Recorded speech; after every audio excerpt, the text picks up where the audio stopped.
নমস্কার বন্ধুরা, মিনুর রান্নাঘরে আপনাদের স্বাগত। চলে এলাম নতুন একটা রেসিপি নিয়ে। আজকের আমি একদম কেটে নিয়েছি সবজিগুলো। এখানে শিম কেটে নিয়েছি ছোট টুকরো করে, আর কিছুটা আলু কেটে নিয়েছি। বেগুন থাকলে দেয়া যেত, কিন্তু যেহেতু আমার কাছে নেই, আলু বেগুন দিয়েই করব। রান্না করব আজকে বেতো শাক। বেতো শাকটাকেও আমি কেটে নিয়েছি। একদম প্রথমে ভেবেছিলাম করব না, কেননা শাকের রেসিপি করব, এই কথা মাথায় এসে আবার মনে হলো বাঙালির প্রথম পাতে তো শাকটা সবাই পছন্দ করে, একটুখানি করি। কাটার পরে আবার এই দেখুন, এটা হচ্ছে বেতো শাক। এই শাকটা আমি রান্না করব, তাহলে চলুন শুরু করি। বেতো শাকটা রান্না করার জন্য একটা কড়াই বসিয়ে দিয়েছি, তার মধ্যে দিয়ে দিচ্ছি সামান্য সাদা তেল। শুধু বড়িটা ভাজবো সেরকম সাদা তেল দিয়ে দিলাম।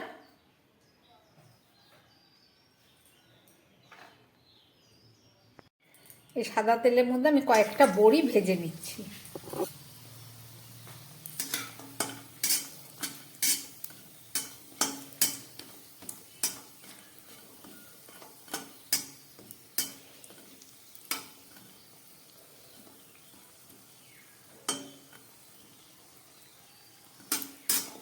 বড়িটা হালকা লাল হয়ে গেছে, এবার আমি তুলে ফেলছি।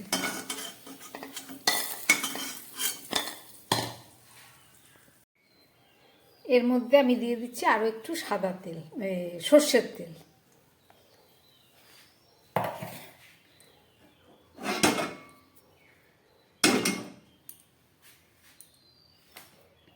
এই তেলের মধ্যে আমি দিয়ে দিচ্ছি একটু জিরে ফোড়ন, সাদা জিরে ফোড়ন দিলাম, আর দিয়ে দিচ্ছি একটু রাঁধুনি ফোড়ন।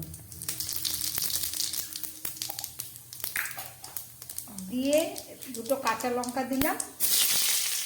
এবার এই কেটে রাখা আলু আর শিমটা একটু ভেজে দিলাম।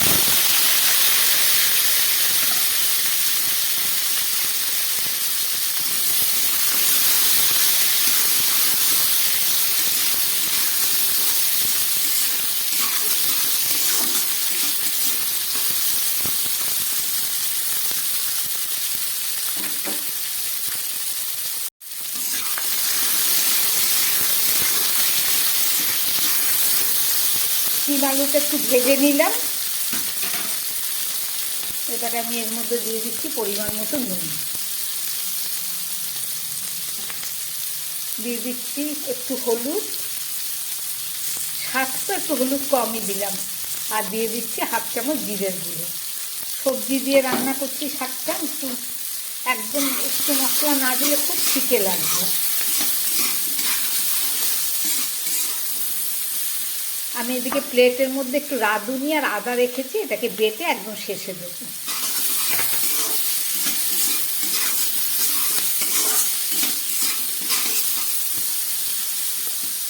শিম আলুটা মশলা দিয়ে ভাজা হয়ে গেল। এবার এই কেটে রাখা শাকটা আমি দিয়ে দিচ্ছি।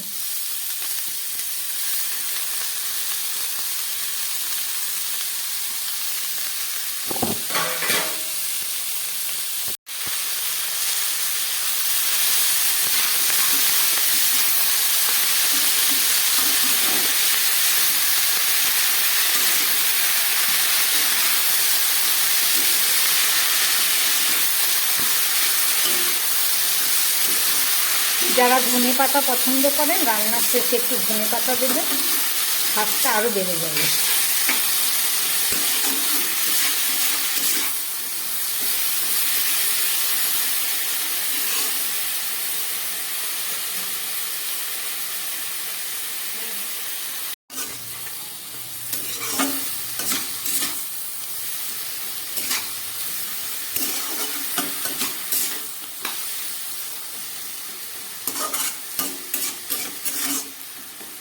শাকটা ভাজতে গিয়ে অনেক কমে গেল।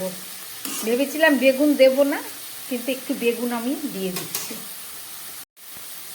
এই যে ছোট একটা মাকড়া বেগুন গাছ থেকে তুলে নিয়ে এলাম, এবার এটাকে কেটে এর মধ্যে দিয়ে দিচ্ছি। এই যে বেগুনটা কাটলাম, ওপরে দিয়ে দিলাম।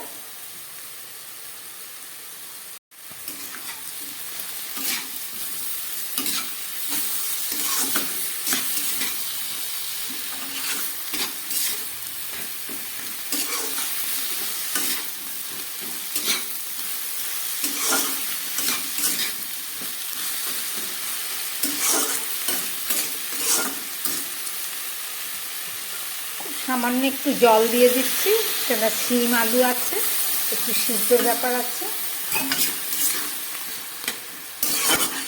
খুব কমই দিলাম জল, নাহলে ঝোল হয়ে যাবে। এবার আমি এটাকে ঢাকা দিয়ে দেবো।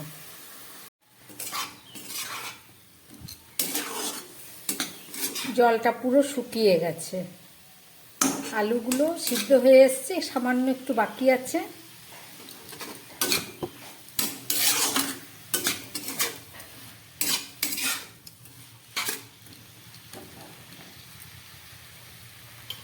এবারে এর মধ্যে আমি দিয়ে দিচ্ছি এই আদা আর রাঁধুনিটা বাটা, একদম মিহি পেস্ট করিনি, একটু হাফ বাটা করেছি রাঁধুনিটাকে। আর দিয়ে দিচ্ছি কটা বড়ি,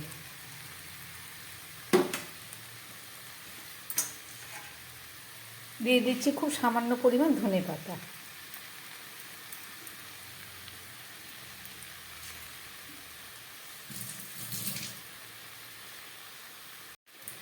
আর দিয়ে দিচ্ছি একটু মিষ্টি। শাক তো সবজি দিয়ে করলাম, একটু হালকা মিষ্টি দিলে পরে একটু স্বাদটা বেশি হয়, কারণ তা না হলে একটু কষ ভাব এসে যাবে। বেশি নাড়বো না, বেগুন তাহলে ঘেটে যাবে। এবার আমি আবার একটু ঢাকা দিয়ে রান্না করব।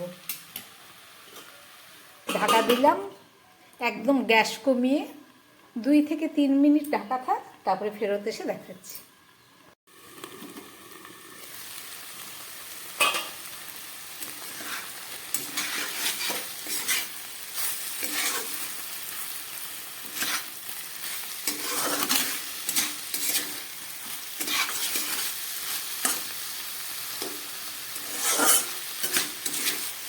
আমার বেতো শাক রান্না হয়ে গেছে। এবার আমি গ্যাসটা বন্ধ করে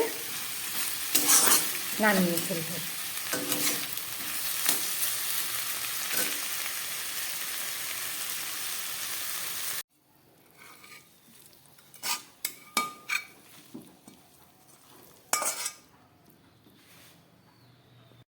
রান্না করলাম শিম, বেগুন, আলু দিয়ে আর বড়ি দিয়ে বেতো শাক। রেসিপিটা আপনারা দেখলেন, আশা করি আপনাদের ভালো লেগেছে। এটা একটা সম্পূর্ণ নিরামিষ।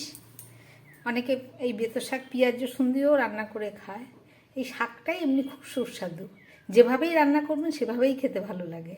কিন্তু আমার বানানো এই নিরামিষ রেসিপি যদি ভালো লাগে তাহলে আমার চ্যানেলটাকে লাইক করবেন এবং সাবস্ক্রাইব করবেন, যাতে আমি আবার ভিডিও নিয়ে আসতে পারি।